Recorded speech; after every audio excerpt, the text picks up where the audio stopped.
సార్వత్రిక ఎన్నికల పోటీలో ఉన్న అభ్యర్థులతో ఎన్నికల ప్రచారంలో సిక్కోలు ప్రజల గుండె చప్పుడు జేకేసీ కూడా పాల్గొని వారితో మాట్లాడింది.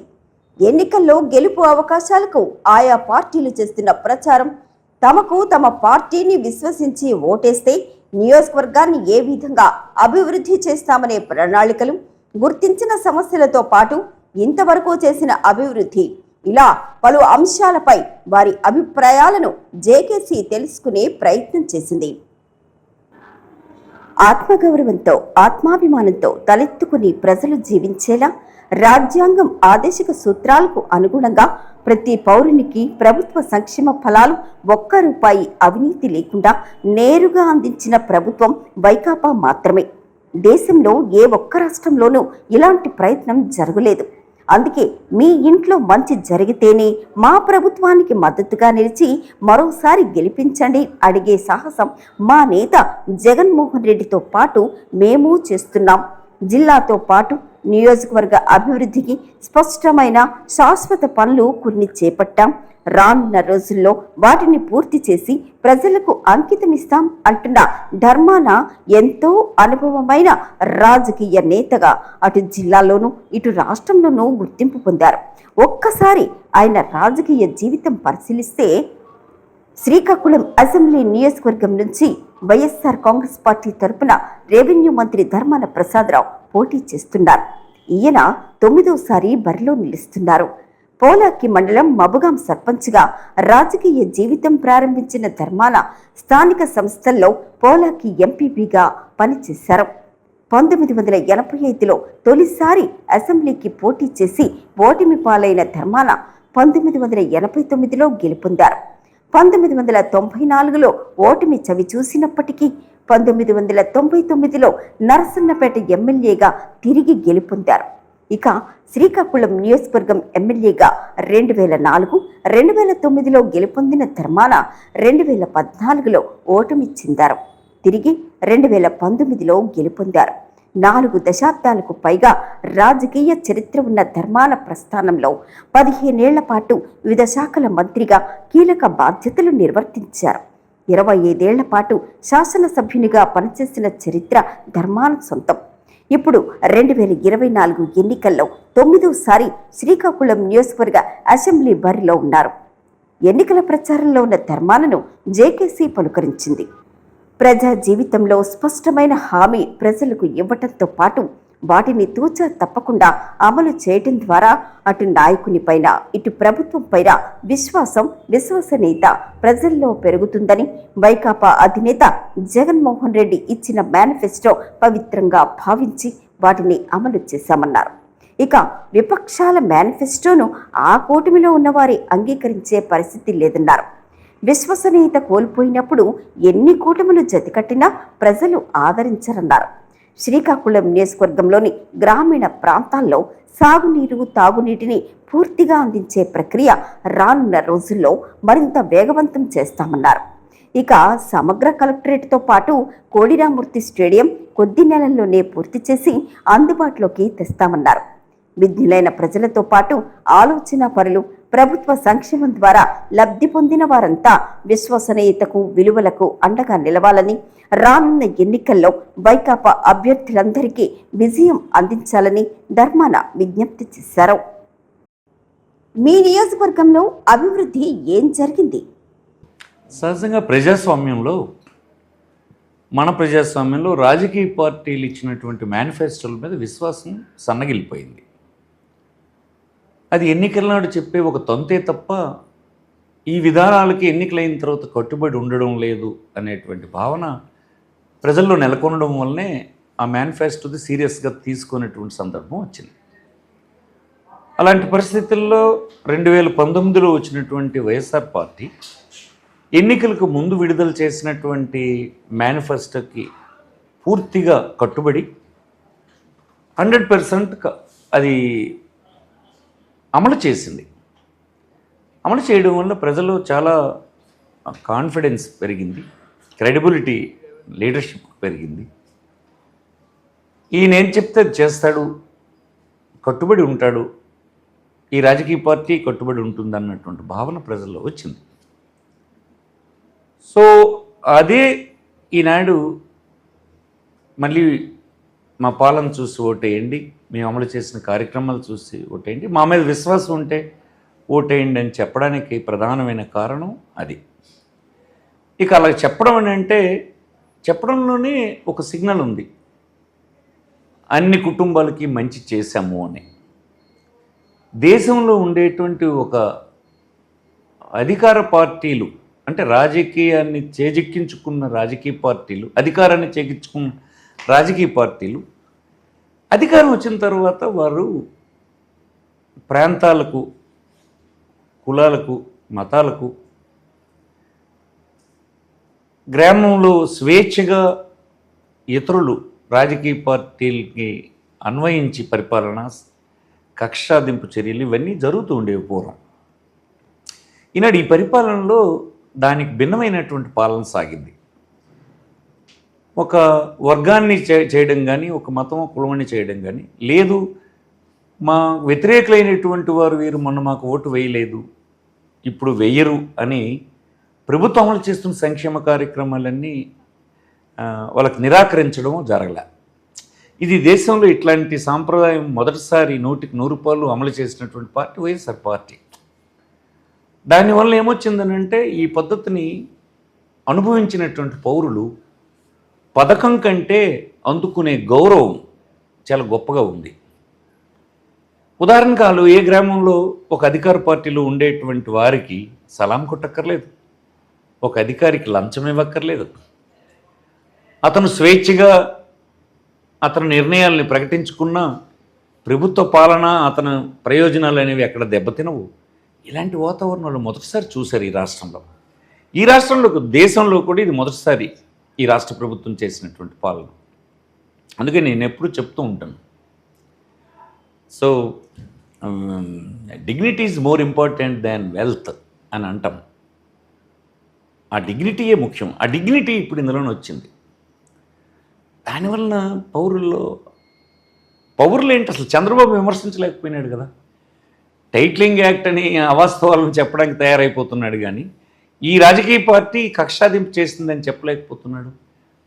కాకపోతే ఇతరులు రాజకీయ శత్రువులందరికీ వేధిస్తుందని చెప్పలేకపోయినాడు. అంచేత అంత కాన్ఫిడెన్స్ లెవెల్స్ మా లీడర్కి కానీ మా పార్టీకి కానీ పెరిగింది. ప్రజలు ఖచ్చితంగా నమ్ముతారు, ఓట్ చేస్తారు.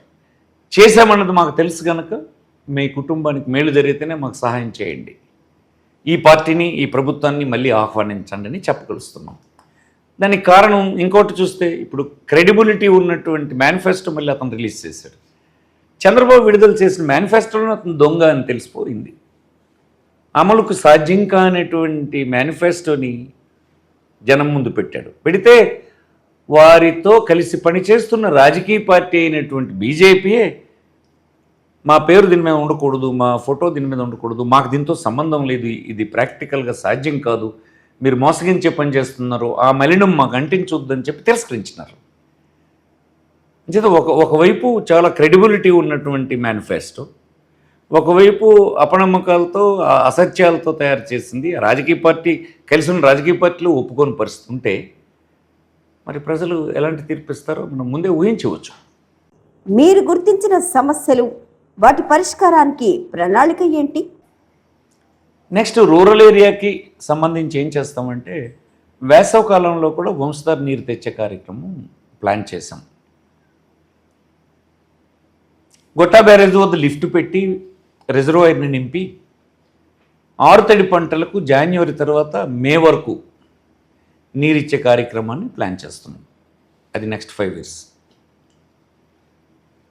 సమగ్రమైనటువంటి కలెక్టరేట్ కంప్లీట్ చేసేస్తాం, స్టేడియం కంప్లీట్ చేసేస్తాం. స్టేడియం ఇప్పుడు మీరు చూస్తే స్టేడియంని సరైన నిధులు ఇవ్వకుండా పడగొట్టేసింది వాళ్ళు కదా. సమగ్రమైన స్టేడియం నిర్మాణం చేయడానికి అవసరమైన నిధులు, ఎస్టిమేట్స్, అడ్మినిస్ట్రేటివ్ శాంక్షన్స్ లేకుండా పడగొట్టేసింది వాళ్ళు. నేను గమనించిన తర్వాత దానికి అవసరమైన నిధులు మళ్ళీ శాంక్షన్ ఇప్పించాను. అవి ఎగ్జిక్యూట్ కావాలి. నెక్స్ట్ టైంలోనే అది కంప్లీట్ చేసేస్తాం, కలెక్టరేట్ కంప్లీట్ చేస్తాం. పట్నం చుట్టూ ఉన్నటువంటి గ్రామాలు కొత్తగా మెర్జ్ అయినటువంటి డివిజన్స్ అన్నిటికి మంచి డ్రింకింగ్ వాటర్ తీసుకెళ్తాం. పెద్దపాడులో 24 కోట్లతో ఒక 12 లక్షల లీటర్ల డ్రింకింగ్ వాటర్ స్కీమ్ని ప్రారంభించాం. అది ఇక్కడ నుంచి పెద్దపాడు డివిజన్స్ ఇవన్నీ చేపారం, మన పాత్రుని వలస ఈ ప్రాంతాలన్నింటికి కూడా ఫ్రెండ్స్ కాలనీ 5 అంతస్తులకైనా నీరెక్కించేటువంటి వాటర్ ట్యాంక్ నిర్మాణం చేస్తున్నాం. అలాగే ఇతర ప్రాంతాలు కార్నర్స్లో ఉన్నటికి కూడా పెద్ద డ్రింకింగ్ వాటర్ స్కీమ్స్ తెచ్చి పెడతాం. ఇప్పటికే శ్రీకాకుళం రాష్ట్రంలోనే అవసరమైతే ఎన్ని గంటలైనా మంచినీరుని ఇవ్వగలిసినటువంటి కార్పొరేషన్ శ్రీకాకుళం ఉంది. ఇది చాలా నేను చేసిన ప్రయత్నమే, అది నేను చేసిన కార్యక్రమమే. అది ఇంకా విస్తరించే శ్రీకాకుళానికి అవన్నీ కూడా విస్తరించే పని చేస్తాం. ఇక పట్టణం చుట్టూ ఉండేటువంటి వస్తున్నటువంటి భూములు ఇవన్నిటికి అవసరమైన ఇన్ఫ్రాస్ట్రక్చర్ని క్రియేట్ చేస్తున్నాం. దానివల్ల కూడా ఆస్తుల విలువ పెరుగుతుంది. నెక్స్ట్ టైం వచ్చినప్పటికంతా సంపద పెరుగుతుంది అనమాట. ఆ ఆస్తి కలిగినటువంటి వాళ్ళ సంపద అమాంతంగా పెరిగే అవకాశం ఉంది. ఇది అర్బన్ చుట్టూ ఉండేటువంటి అడ్వాంటేజ్. అయితే అడ్వాంటేజ్ ఎలా వస్తుందంటే మంచి కనెక్టివిటీ తీసుకురాగలిస్తే అదంతా వస్తుంది. మరి మత్స్యకార గ్రామాలన్నింటికి ఇన్ఫ్రాస్ట్రక్చర్ బాగా ఇచ్చాం. అన్ని రోడ్లు కనెక్ట్ చేస్తాం. వాళ్ళకి పరిపాలనని డీసెంట్రలైజ్ చేసి ఊర్లోనే అడ్మినిస్ట్రేషన్ తెచ్చి చాలా సంతోషంగా ఉన్నారు. ఎప్పుడూ నాకు చేయనంత పెద్ద ఎత్తున ఈసారి ఎన్నికల్లో మత్స్యకారులు చేస్తూ ఉన్నారు. ప్రతి 5 సంవత్సరాలకి చైతన్యవంతులవుతున్న పౌరులు అన్ని విషయాలు వాళ్ళకి తెలిసిపోతున్నాయి. ఎడ్యుకేటెడ్ సంఖ్య పెరుగుతుంది, ఇల్లిటరేట్ సంఖ్య తరిగిపోతుంది. సమాచారాన్ని తెలుసుకోవడానికి అనేక విధాల వారికి రకరకాల మాధ్యమాలు అందుబాటులోకి వచ్చే, దానివల్ల దాచిపెట్టే అంశాలు ఏమీ లేవు. చాలా క్లారిటీతో ఉంటున్నారు వాళ్ళు. ఇవన్నీ నెక్స్ట్ 5 years టేకప్ చేస్తాం. ప్రజలకు మీరు చేసే విజ్ఞప్తి. శ్రీకాకుళం జిల్లా ప్రజలకు కానీ నియోజకవర్గం ప్రజలకు కానీ నేను మనవి చేస్తుంది ఏంటంటే, మీకు మా ప్రత్యర్థులు అవాస్తవాలను ప్రచారం చేస్తూ ఉన్నారు. అభివృద్ధి జరగలేదని, అభివృద్ధికి నిధులు ఇవ్వలేదని. దీనికి సాక్ష్యం ఏంటంటే, మీ ఊరిలో జరిగినటువంటి అభివృద్ధే మీకు సాక్ష్యం.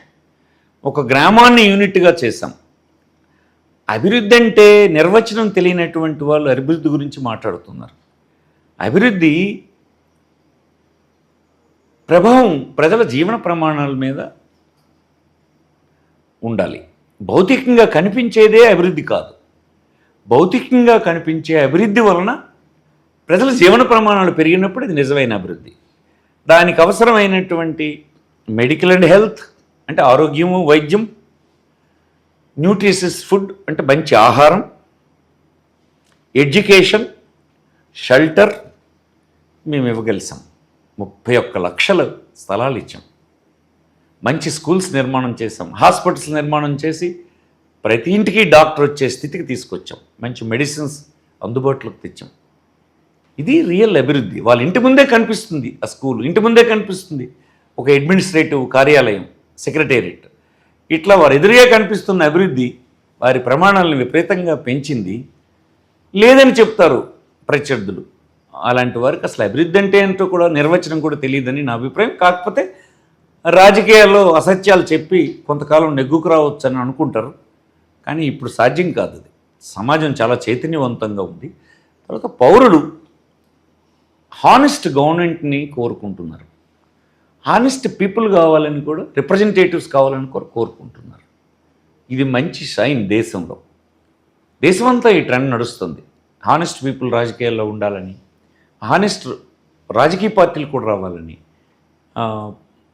కరప్షన్ లేనటువంటి పాలన రావాలని తహతహలు ఆడుతూ ఉన్నారు. అది ఆంధ్రప్రదేశ్లో మాకు అడ్వాంటేజ్ ఉంది. మా సిస్టమ్స్ కానీ, మేము తెచ్చుకొచ్చిన సంస్కరణలు కానీ అవినీతిని బాగా తగ్గించి గొప్ప మార్పు తీసుకొచ్చింది. డెఫినెట్గా మమ్మల్ని ఆశీర్వదిస్తారని అనుకుంటున్నాను. జిల్లా ప్రజలందరికీ కూడా ఆశీర్వదించాలని, నియోజకవర్గ ప్రజలకు కూడా నన్ను గెలిపించాలని కోరుతూ ఉన్నాను. నమస్కారం.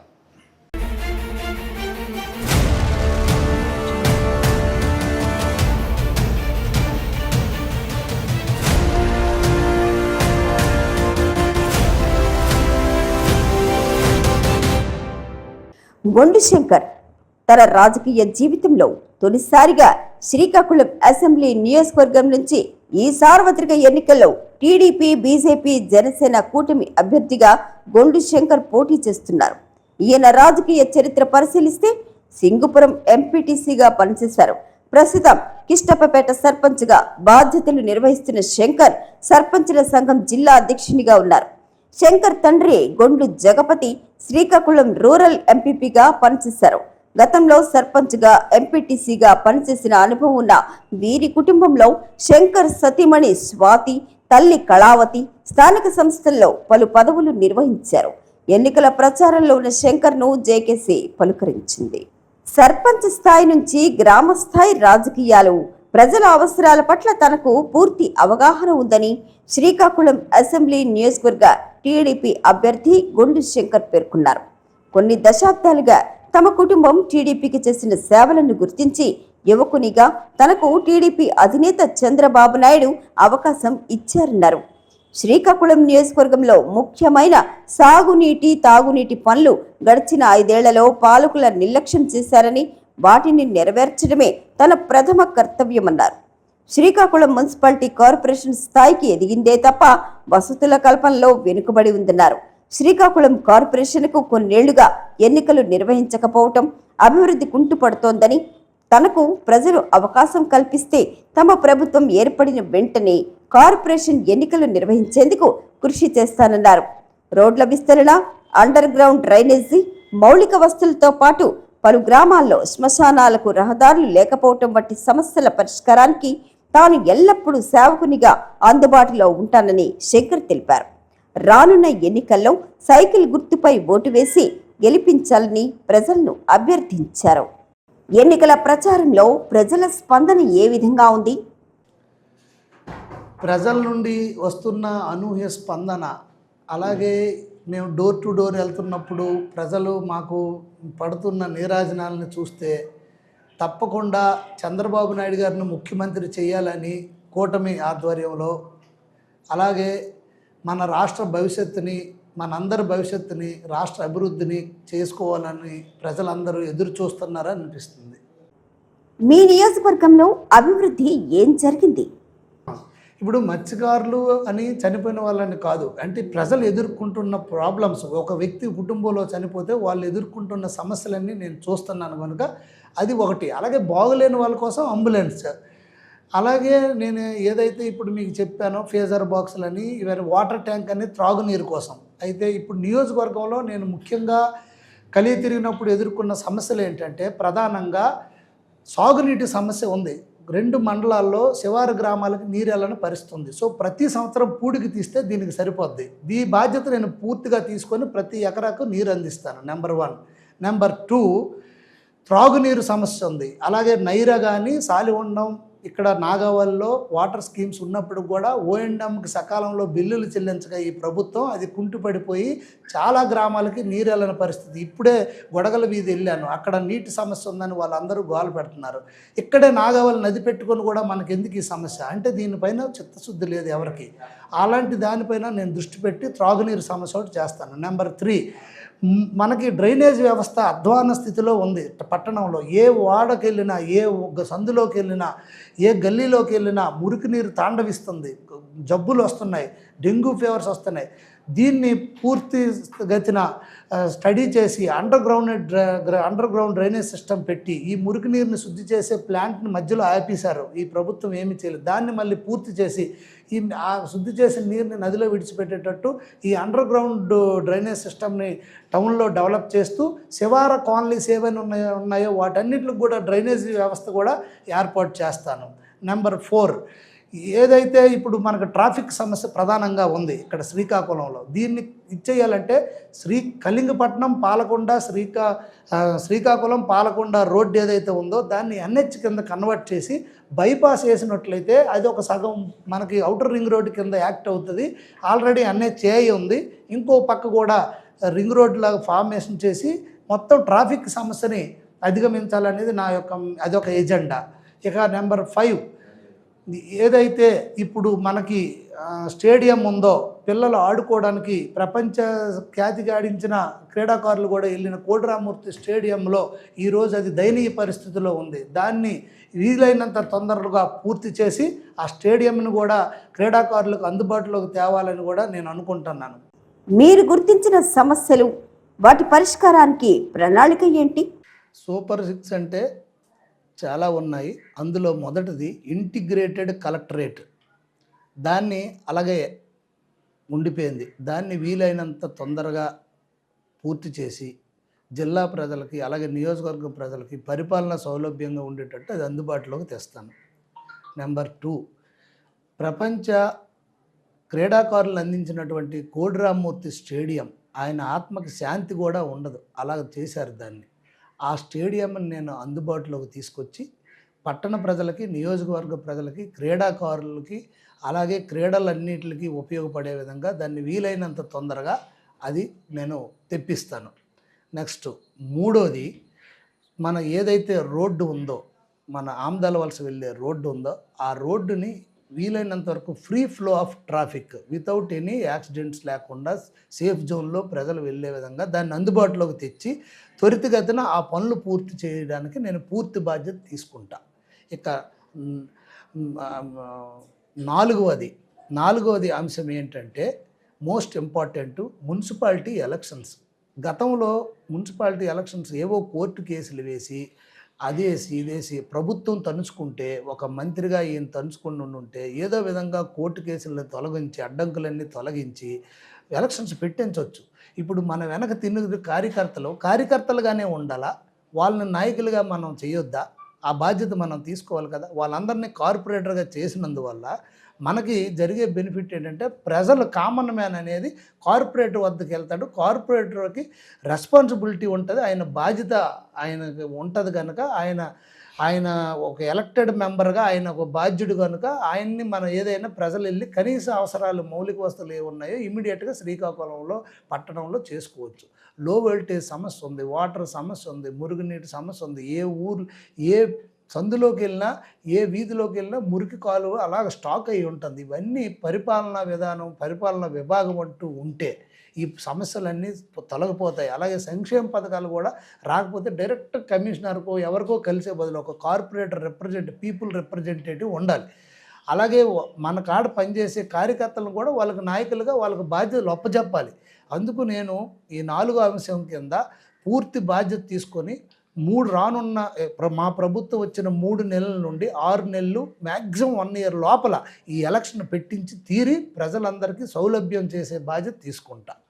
ఇక నా 5వ అంశం, నేను మీ అందరి వాడిని, మీ సేవకుడిని, మీకు సేవ చేయడానికి వచ్చాను. నా ప్యాషన్ ఇది. నేను మొదటి నుండి ఇదే పని మీకు చెప్తూనే ఉన్నాను ప్రజలందరికీ కూడా. నేను ఇప్పుడు నా ఇంటి తలుపు ఎప్పుడూ తెరిచే ఉంటాయి, ఎనీ టైం.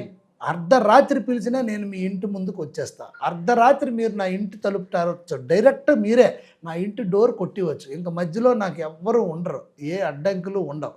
సో నేను మీ సేవకుడిని, మీతోనే ఉంటాను. మీ సామాన్య కుటుంబం నుండి వచ్చేవాడిని, నేను ఎప్పుడూ అందుబాటులో ఉంటాను కనుక ఇది 5వ అంశంగా మీరు నాకు పరిగణించాలా. నెక్స్ట్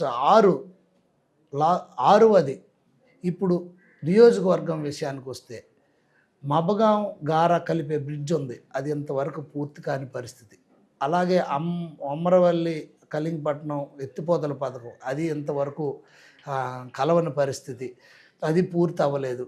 అలాగే ఇంకా ఏదైతే మురుగునీటి శుద్ధి చేసి నదిలో కలిపేది ఆ ప్లాంట్ ఇక్కడ ఆగిపోయిన పరిస్థితి ఉంది. ఇలాగా ఎన్నో సమస్యలు, అలాగే సాగునీటి సమస్యలు కానీ, త్రాగునీటి సమస్యలు కానీ, ఇలాంటి మౌలిక వసతులన్నీ కూడా కుంటిపడిపోయాయి. సమర్థత అన్నప్పుడు మరి ఇవన్నీ చేయగలిగినప్పుడే కదా మన సమర్థత అనేది. మనం ఎక్కడ మన సమర్థతను నిరూపించుకోవాలి? మరి 5 సంవత్సరాల్లో మీరు చేసింది ఏంటి?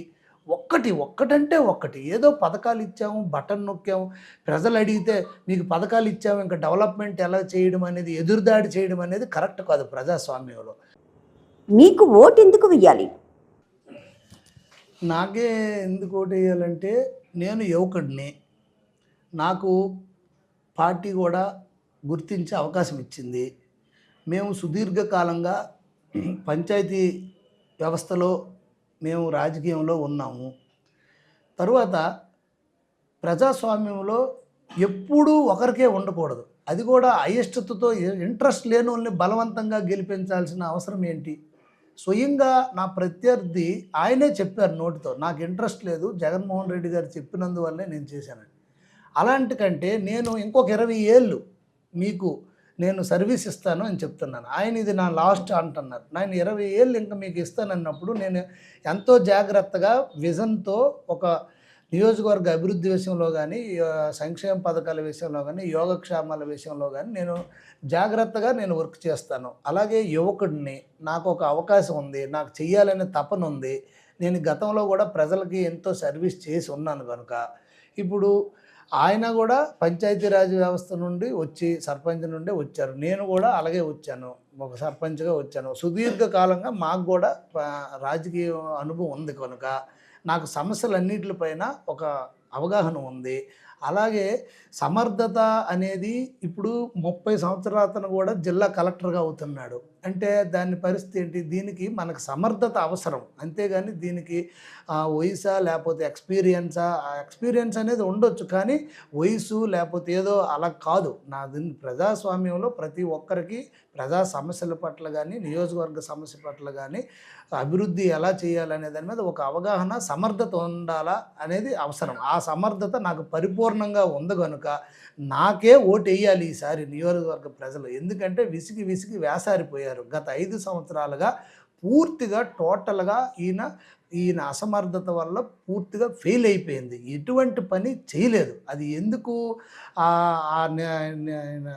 నైరాశ్యంలోకి వెళ్ళిపోయారు, అలాగే ఎందుకు ఆయన వైరాగ్యం మాట్లాడారో కానీ నాకు తెలియదు. కానీ ఇలాంటి సందర్భంలో మళ్ళీ 5 సంవత్సరాల్లో వచ్చి మళ్ళీ ఏం చేసేస్తారని, గత 5 సంవత్సరాల్లో మీరు చూసేశారు, మళ్ళీ 5 సంవత్సరాల్లో ఆయన ఏం చేసేస్తారని. అందుకు నాకు మాత్రమే ఈసారి అవకాశం ఇస్తే నియోజకవర్గ ప్రజలను కంటికి రెప్పలాగా నేను కాపాడుకొని, నియోజకవర్గాన్ని కూడా నేను పూర్తిగా నా గుండెల్లో పెట్టుకొని నేను దాన్ని డెవలప్మెంట్ విషయంలో కానీ, అలాగే నియోజకవర్గ ప్రజల యోగక్షేమాల విషయంలో కానీ నేను పూర్తి బాధ్యత తీసుకొని నేను ముందుకు వెళ్తానని నా ఉద్దేశం.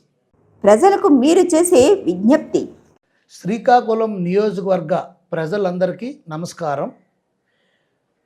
బీజేపీ, జనసేన, తెలుగుదేశం కూటమి ఎమ్మెల్యే అభ్యర్థిగా శ్రీకాకుళం నియోజకవర్గం నుండి నేను పోటీ చేస్తున్నాను. కావున రేపు రాబోయే మే 13వ తారీఖున అసెంబ్లీ పార్లమెంట్ ఎలక్షన్ జరుగుతున్న సందర్భంగా నియోజకవర్గ ప్రజలందరూ కూడా నన్ను ఆదరించి, అభిమానించి మీరు అందరూ కూడా అత్యధిక మెజారిటీతో సైకిల్ గుర్తుపై ఓట్లు వేసి నన్ను, అలాగే ఎంపీ కింజరాపు రామ్మోహన్ నాయుడు గారిని గెలిపిస్తారని ఆశిస్తూ అందరికీ నమస్కారములు. పేరు మళ్ళీ ఆ పిసిసి ప్రెసిడెంట్ అంటే నాకు అర్థం కాలేదు. పిఎస్సిఎస్ ఇది కోఆపరేటివ్ కూర్చోడం నాకు కొద్దిగా చూడండి, ఇబ్బంది లేకుండా. గెలుపు అవకాశాలు ఎలా ఉన్నాయని